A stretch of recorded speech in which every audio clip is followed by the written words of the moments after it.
All right, so I'm joined by TNA World Tag Team Champions Nick and Ryan Nemeth. TNA returns to Arizona for something I didn't know about. First televised events in Arizona since 2012. You guys are going to be there for Against All Odds on June 6th and then a TV taping on June 7th. Right. There's a lot. I mean, I feel like we've been saying this quite a bit, but there's a lot going on in the world of TNA, especially after this weekend. You have a new world heavyweight champion in Trick Williams coming over from NXT. Everybody's kind of chiming in, so I'll ask you guys, what was your reaction? This was a pretty wild thing to think could actually happen. Maybe you wouldn't even think it happened a couple of years ago. Well, what's everyone chiming in and saying? I'd like to know first and foremost. I haven't heard much except I mean, I know I'm pissed off, but like, what's everyone saying? Well, I know you famously don't watch wrestling, so Thank you.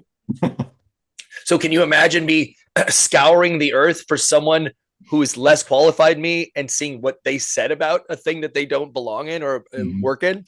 Yeah. So, but please lay it on. I would love to hear because we can. It'll be a nice jumping off point to see like what people are saying. There's good for Trick. It's a great moment for Oh, him, and then there's a few people that are like, Hendry let TNA down.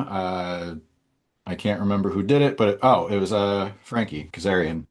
Just oh, okay. right? So I thought you were talking about like fans Oh, no, or no, no, no, no. Like, internet reporters or wrestling people who like fans. No, Frankie makes a great point. That guy has never been TNA World Heavyweight Champion. I didn't know that.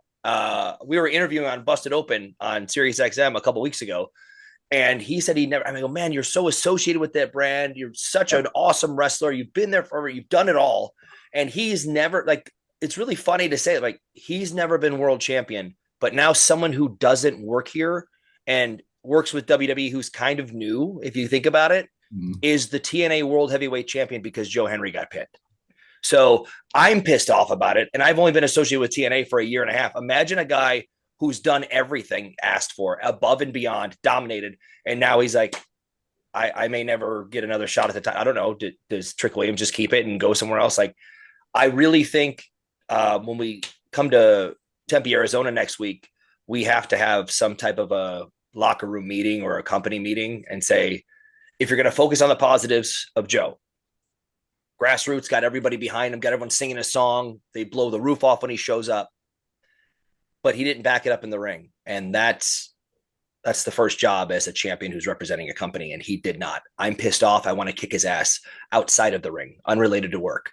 mm. Now that he let that happen, we have to call it what it is. He didn't back it up in the ring, so he lost it. He blew it. He lost the TNA World Title. He needs to find a way to get that back in our company. I don't care who, I don't care how, but he can't just go out there and be like, turn around and be like, shucks, guys, I sure tried, but isn't it fun when you all downloaded my song? Screw that shit. I need somebody to be in this company that I can fight for and fight against for the TNA title. It's not participation awards and thanks for trying. I need to know. Well, look, it also puts us on notice because I guess someone from a different company can challenge and even win a title from us. So now, we are the tag team champion, the best brothers tag team of all time. And we already have you know, we've had our first defense just a few days ago, and I'm sure we'll have another one in Tempe, Arizona. But now we have to be on the lookout for just anybody from any company at all. It's just possible here. All right, well, great. Bring it on, I guess. It, I said it's kind of wild to think about because Trick's not even on the TNA roster. And, No. think back to a couple of years ago, like Nick, you won the NXT title and you were only coming from another brand in WWE. Like now think he doesn't even work there. So, Yeah, that's the issue. Like it's cool, and I'll focus on the positives as much as I can. It's great for the fans. It's clearly this relationship has been very fruitful for both sides, and but the internet will tell you, or people will yell at me on Twitter on certain days. If we had a bad day, TNA wise being represented in WWE, they lose their minds. But then the next week or the 2 weeks later, we're kicking ass and pinning NXT guys. So it really depends on who's going for it, who wants it more. But the important part is it's the wrestling business. So fans have the greatest time to ever be a fan because you don't know if on Tuesday at NXT someone's going to show up from TNA. You don't know on Thursday on Impact, you're going to see somebody from NXT or WWE show up and walk in the door. And like Ryan explained earlier, like we have an entire roster gunning for us to win these titles back. And it's a hot tag team division. And now we have half the entire world can just show up and say, I demand it. And we're going to try and back it up because we're champs. Like we don't just walk away and quit and say, oh, I didn't know you're supposed to be here, or let them win. We won't like pull a Joe Hendry and just like roll over and lose because, everybody was giving me a thumbs up and was really proud of me for my hard work. We have to back it up in the ring, and we will, and we have so far. So it is exciting, and especially an exciting time for the fans because we don't know what's going to happen or who's going to show up. They don't know either, and that's what makes it a little bit more must-see TV for both shows. We're not worried about any tag team. We've defeated the Hardys. We'll take any combination. And we took a pretty random combination of Matt Hardy and Leon Slater.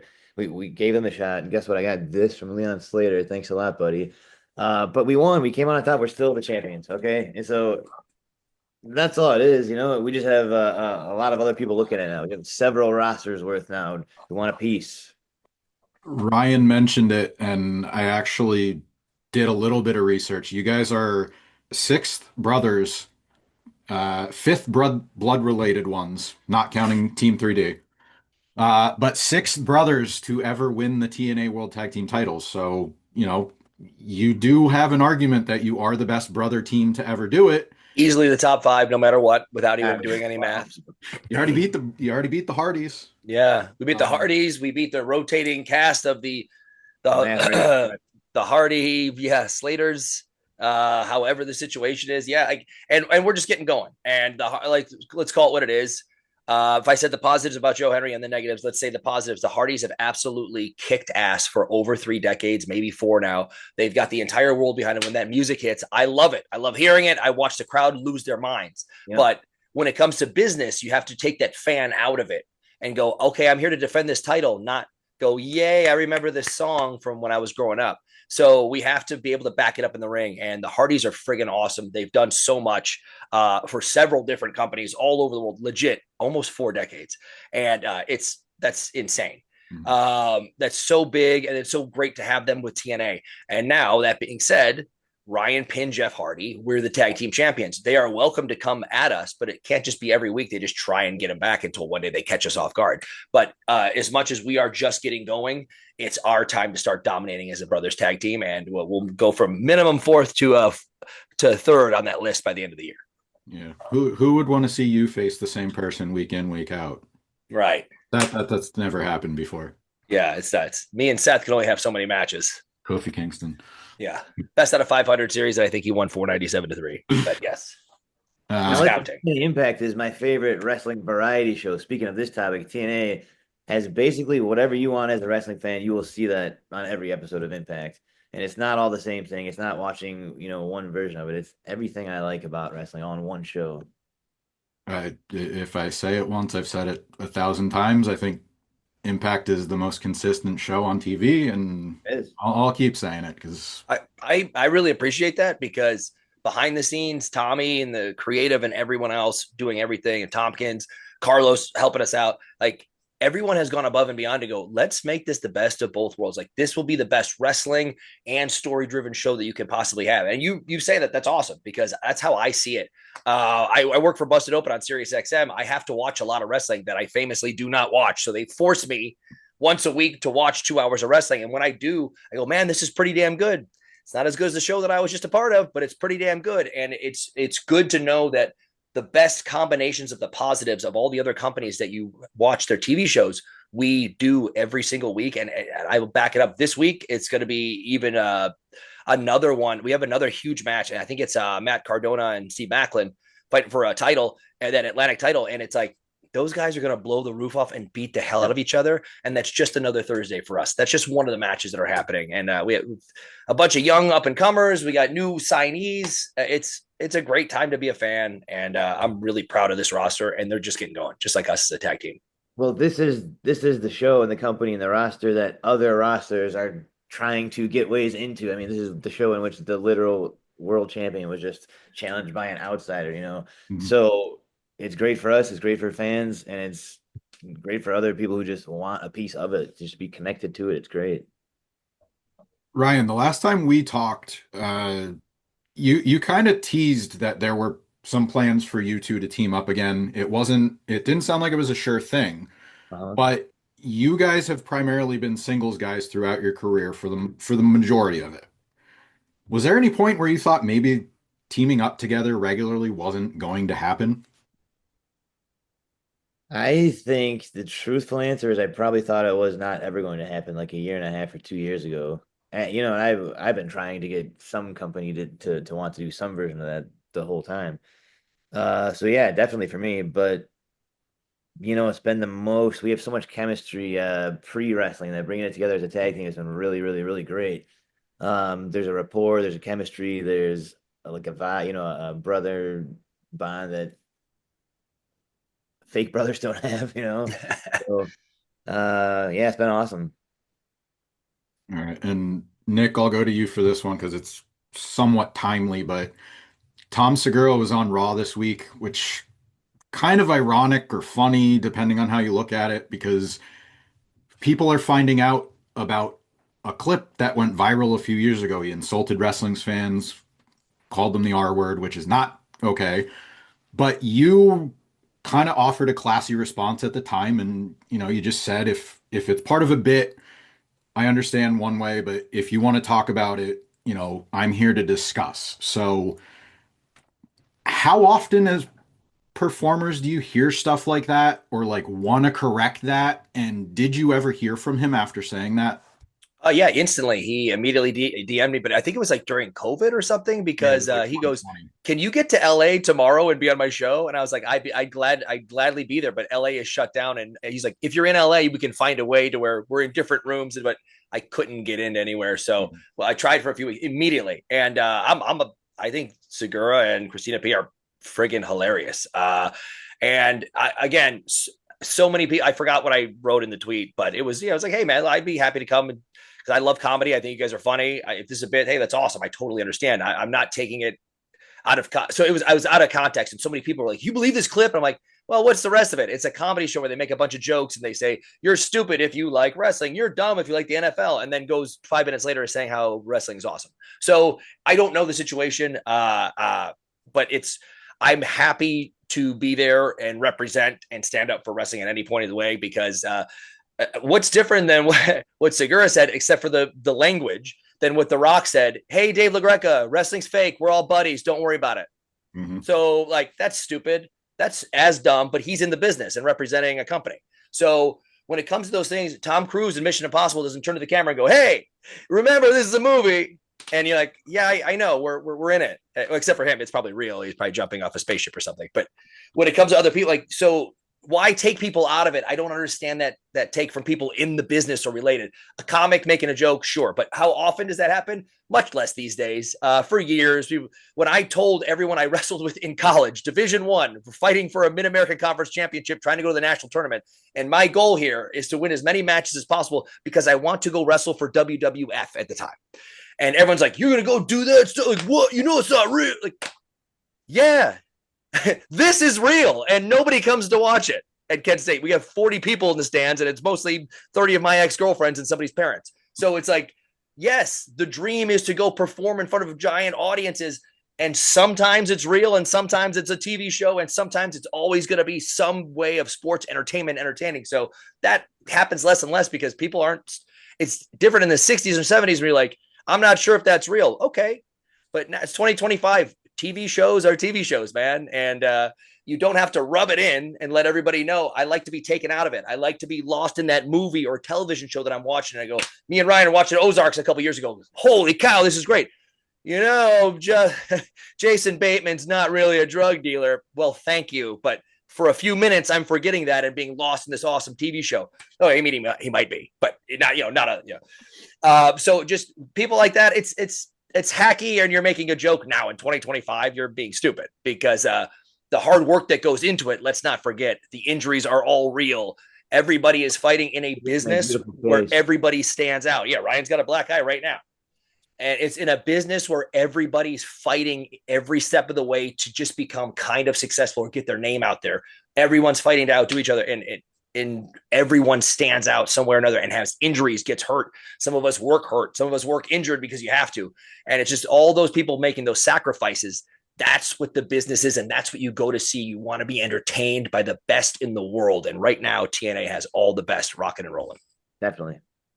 Ryan, you mentioned pitching, teaming up together. Have you ever, I mean, questions for either one of you, but have you ever pitched a comedian or somebody tied to the comedy world, bringing them in, whether it's working with them writing or working with them on screen? Yeah, definitely. And sometimes that ends up being just someone coming to check out the show and watching it. And sometimes it means something else. Like in the past, we've done, I mean, I'm going way back now, but WWE Swerved, Nick was the host of it, and I was working with the writing team. That was a great way to have comedy and film brought in, prank TV, and Jeff Tremaine brought into the world of wrestling. That was really fun. Things like that. Yeah, I'm always trying to pitch something somewhere to somebody. And I mean, I really am. I couldn't even like, yeah, all the time. Yeah. Mhm. And with the new I should say regime at TNA with Carlos and everybody, it seems like this partnership with WWE and Oops. Arizona, but there's all these opportunities for growth and working with other brands and companies and things that get us more attention worldwide. I think hopefully we'll have a lot more chance to do something like that. I mentioned TNA is coming back to Arizona for the first time in was it 13 years? It's over 10 at least. Yeah. Over 10. Yeah. Uh, Nick, you had a match. Obviously, you've been to Arizona a few times. You've been part of Raw after WrestleMania, Raw WrestleMania episodes, different shows under WWE, but this one caught my interest because it was a six-man battle royal that lasted under 4 minutes in Tucson, Arizona, and it was an online stream for NXT. Do you have any memory of this? Or No. Who's in it? it was Chris Masters, Daniel Bryan, R-Truth, Ricardo Rodriguez, and Ted DiBiase Jr. It's like most. I'm using Cage Match for reference, Yeah, I but don't it's the know. most random match on here. There's one of your 498 matches with Kofi. Right, right.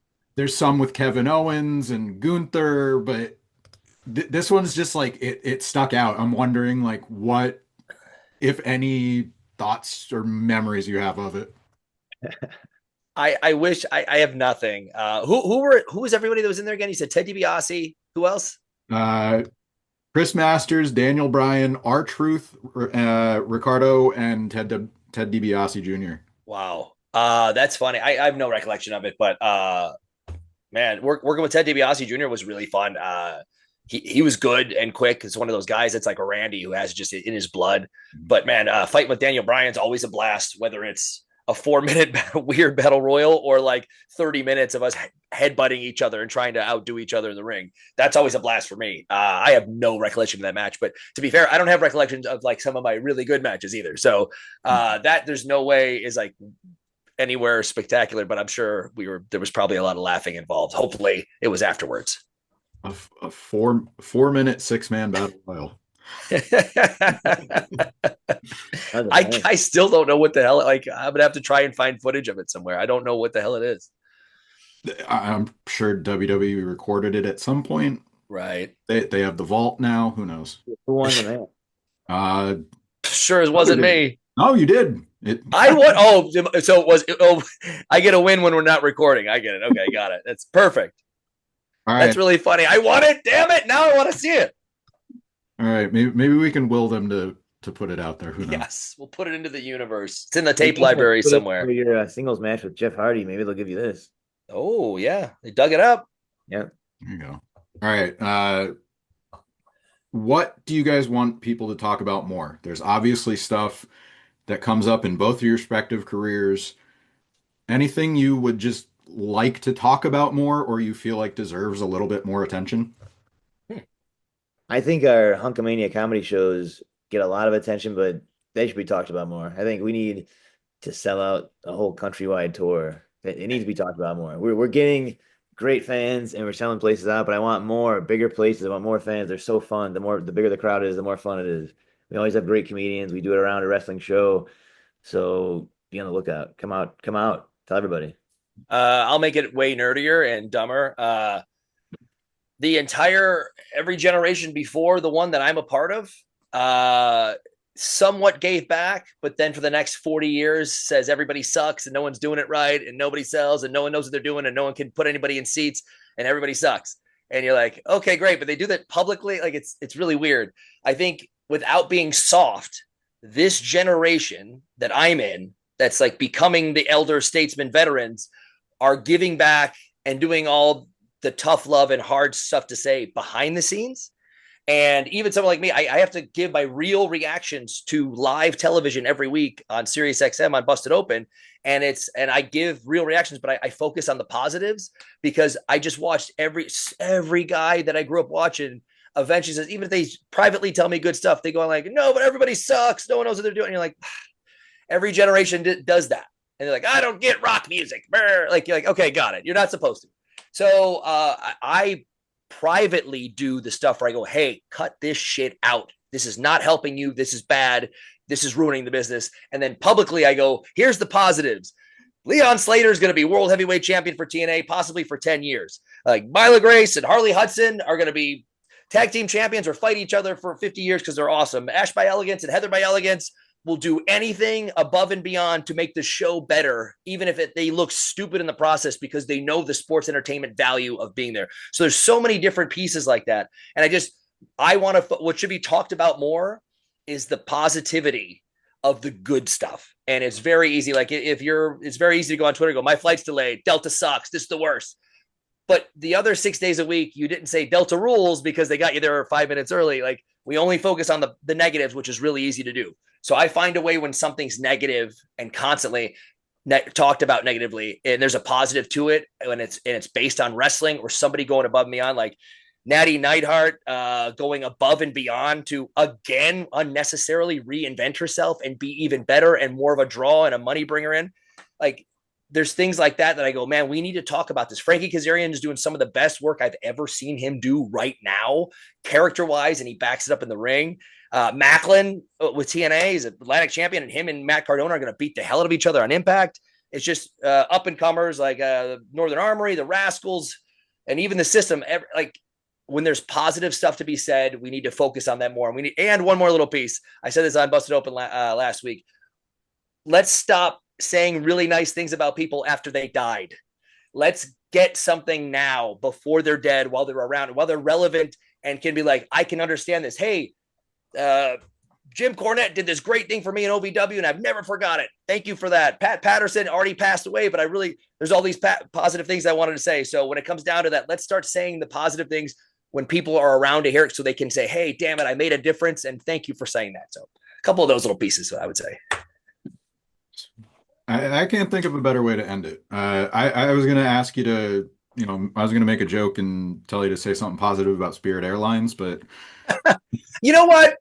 Why are we making fun of Spirit Airlines? It's $18. We all know the fees are coming. We all know the crazy fees are coming, but when you add up the crazy, everyone goes, you got to add up all these crazy fees, and it's still $100 cheaper. They don't make a bad plane, and it's going to be 50-50 that you make it. We just pretend that way. Southwest Airlines gets the best bit, though, because they were the ones that used to be the punchlines. They were the Greyhound. And now that just all their planes are great because Spirit Airlines exists. But it's funny to me. Like, it's great when you need to get somewhere in a world where everything just doubled in the last 5 years for the prices. Sometimes the only direct from Phoenix to Cleveland is Spirit, and I hop on there. What if we can get them to sponsor us? You'd be a good spokesperson. I agree. There you go. It's because it's gonna be $150 in fees. Does the total price still $200 less than your other plane ticket? Yes, I get you're allowed to make punchline jokes there, but let's focus on the positives. Hey, cheap airfare. It's tricky in this time. I say it in jest. I still use them when I have to. So and Frontier.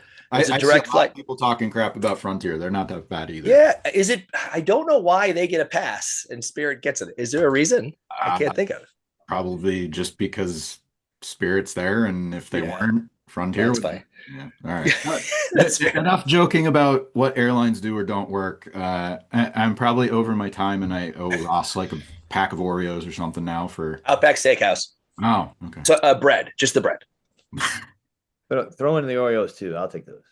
All right. Packs of Oreos on me for when you guys are in New York for what is it, Slammiversary? Yeah, and again on a comedy note, we will absolutely set up a giant Hunkamania comedy night That weekend. probably the night before that weekend at some point.